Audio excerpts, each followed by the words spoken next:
Double feature, a swamp thing and a wood-burning fireplace. A collection of rocks sound familiar, a rocky horror double feature. Picture that show instead of a polluting fireplace and a swamp evaporator, which only moves the temperature down a few degrees. A heat pump would make more sense.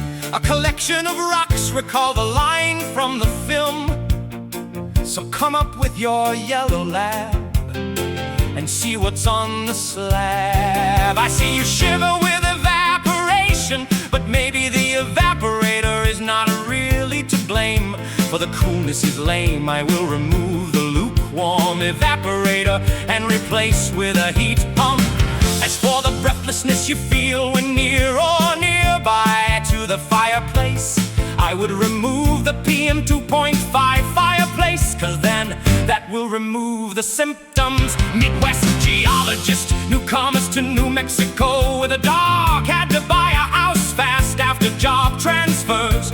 Unfortunately, they chose to buy one without a heat pump. So they settled for a fireplace for ineffective warmth and an evaporative cooler, also called a swamp evaporator.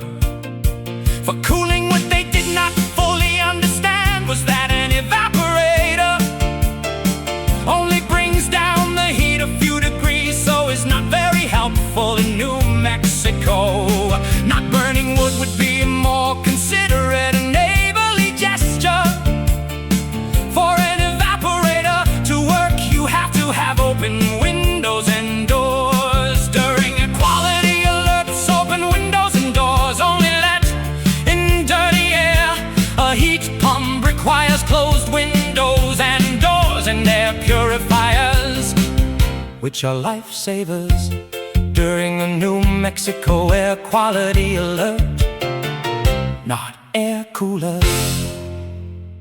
Double feature, a swamp thing and a wood-burning fireplace. A collection of rocks sound familiar, a rocky horror double feature.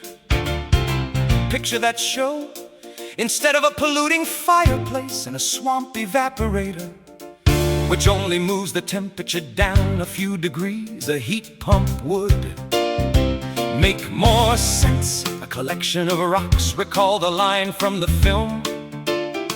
So come up with your yellow lab and see what's on the slab. I see you shiver with evaporation, but maybe the evaporator is not really to blame. For the coolness is lame, I will remove the lukewarm evaporator and replace with a heat pump. As for the breathlessness you feel when near or nearby to the fireplace, I would remove the PM 2.5 fireplace, cause then that will remove the symptoms. Midwest geologists, newcomers to New Mexico with a dog, had to buy a house fast after job transfers. Unfortunately, they chose to buy one without a heat pump, so they settled for a fireplace for ineffective warmth and an evaporative cooler, also called a swamp evaporator. For cooling, what they did not fully understand was that an evaporator only brings down the heat a few degrees, so is not very helpful in New Mexico. Not burning wood would be a more considerate and neighborly gesture. For an evaporator to work, you have to have open windows and doors. During air quality alerts, open windows and doors only let in dirty air. A heat pump requires closed windows and doors and air purifiers, which are lifesavers during a New Mexico air quality alert.